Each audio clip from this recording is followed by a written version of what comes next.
We have Jeremy Rosenthal. He's the founder of TexasDefenseFirm.com, here to explain the Trump immunity case. Jeremy, I think a lot of information that's out there is misleading. Even the Chief Justice said everybody's taking this to the nth degree, and that's not what we just sent the case back to the lower court. I'm not sure what the issue is.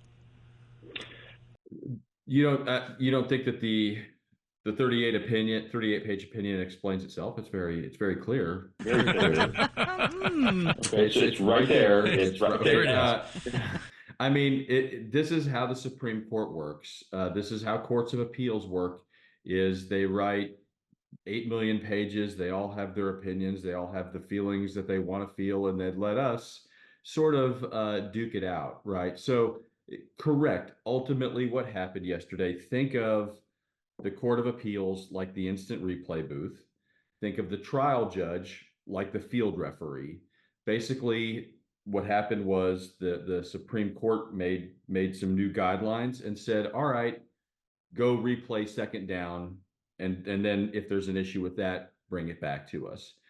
Fundamentally, that's what happened from a legal standpoint, but they did create 3 new guidelines, if you will. Nobody had ever asked the Supreme Court to do this before on this issue, and they essentially enumerated 3 new categories of immunity: absolute immunity, for zero immunity for things that are outside the scope of the president's job, and then there's this really muddy middle ground, which has to do with things that may or may not be. So very confusing stuff. I have been in my legal laboratory in the last 24 hours, just trying to make the best analogy that I can. It's like James Bond. He's got a license to kill.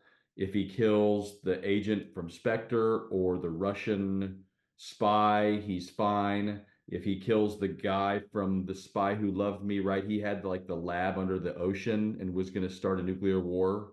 Great movie. Kills that guy, he's immune. Kills his ex-wife. If he kills his ex-wife because he's tired of alimony, not immune. Not immune, right. So, but presidential immunity has always been around. What is the question right now?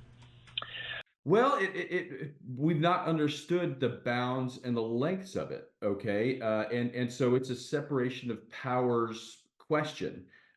So think of it like this, and the way that this argument went down in front of the U.S. Supreme Court, Donald Trump and his lawyers say, we get absolute immunity, right? Richard Nixon said in his interview with David Frost, when the president says it's legal, it's legal. Okay, I mean, okay, we know that that's not quite going to work.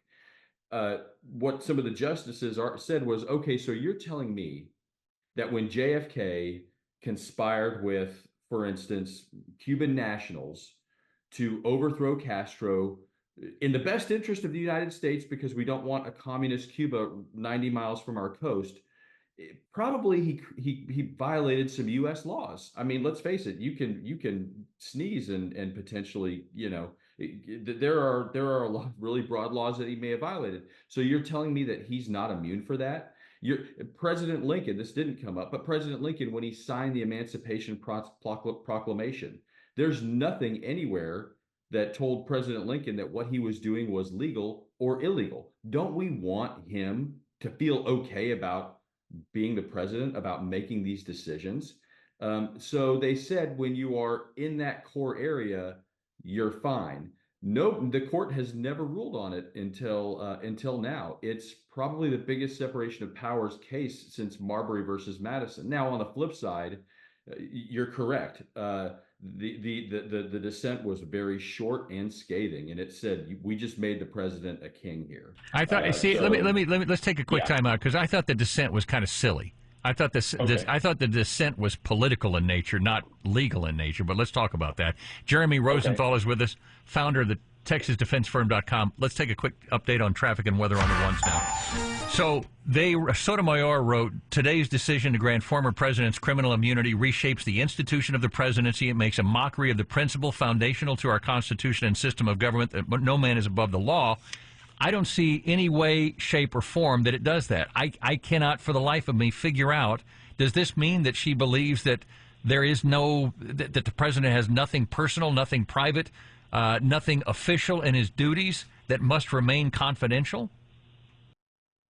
It's hard to know. It's a very brief and very, very, very pointed dissent, to be sure. So it's really hard to know. One of the underlying issues here. So when the Supreme Court also remanded the case back, it also was the court, Justice Roberts in the majority, was very clear. You can't use the president's intent. They took the meeting with the Department of Justice. And let's just kind of dissect this just a little bit more here, right? So when Trump says, I want you to investigate campaign fraud, right? Maybe he is off his rocker and maybe he's not. The Supreme Court says, we can't look at the president's intent. The Constitution requires the president of the United States to be the head of the Justice Department. He won the election 4 years ago. He gets to tell them. If he tells them dress up in bunny suits and run around on Easter, then they do it. That's what the president is supposed to do. He gets immunity for that. So from that standpoint, when we're talking about the evidence that you can use, I can only guess that Sotomayor is saying, okay, you're telling us that okay, the president is not immune. For instance, I think one of her examples was taking a bribe in exchange for a pardon. But how do we go about proving that? You're not going to even let us talk about intent. So I think that's where she was going with that. Again, that's the fun part of being a nerd. Okay, is that we get to sit there and duke it out over what she meant, what she didn't mean. But ultimately, I mean, it was a 6-3 opinion. The majority wins. And this is a procedural victory for Mr. Trump. It is going to muddy this proceeding very greatly. And just for anybody here who wants to make this opinion political, think of it like this. Insert the name of the politician you hate the most for president of the United States, and you have just given that human what's in that opinion. Because Donald Trump, if he wins, will only be the president for 4 years. America will go on for 10, 20, 50, 100, 200 years after this. And there's a lot of people who are going to have the benefit of what's in that opinion. A lot of them we might like, and a lot of them we might not like. So it's the justices that are trying to, they're trying to show what they thought the founders meant when they drafted the Constitution. Jeremy Rosenthal, founder of TexasDefenseFirm.com. Jeremy, thank you very much. We always appreciate having you on. I just want to make sure the Supreme Court did not give the president the right to call a 12-foot putt a gimme. Oh my gosh. You know what? They would have my support. There you go. Okay, pal.